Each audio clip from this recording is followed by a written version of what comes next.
Today we're going to talk about a very simple tool that you can use for chronic low back pain. It is called, believe it or not, retro walking. It's a very complicated, silly name for just walking backwards as a potential therapy for people with chronic low back pain. I've been teaching backward walking and backward running mechanics for a very long time for athletes, but what's really cool is that there is now emerging research that shows that including backward walking in a rehabilitation program can have pretty profound effects, particularly in chronic low back pain. There was actually a pretty big study done on collegiate level athletes with chronic low back pain, and they took on a very simple task, which was walking backwards 15 minutes 3 times a week. Now, in most of the research studies that you look at, this is being done in a non-natural environment, meaning they're on a treadmill. They go in the gym, they turn the treadmill on, turn away from the machines and the TVs, and they just start walking backwards on the treadmill. You don't have to do this on a treadmill. I actually recommend that you do it in a more naturalistic environment as long as you can do it safely. Now, here are the keys when it comes to backward walking. Having taught this to probably 4,000 or 5,000 people over the years, it's really interesting to watch what happens. You say, okay, I want you to walk backwards, and people almost automatically get tight. They start to get nervous, they want to look behind them.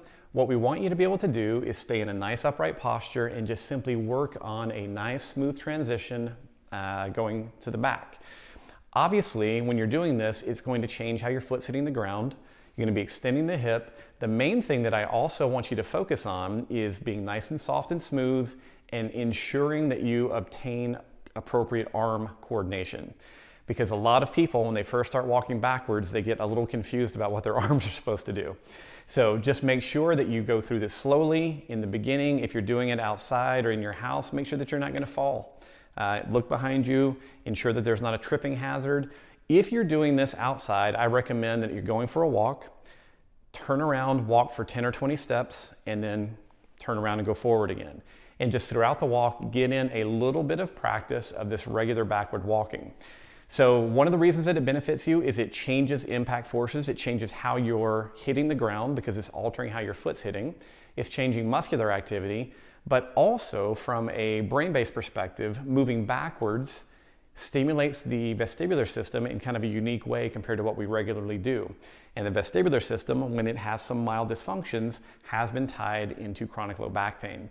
So backward walking or retro walking is a cool, easily accessible tool to almost everyone. I highly recommend that you give it a shot.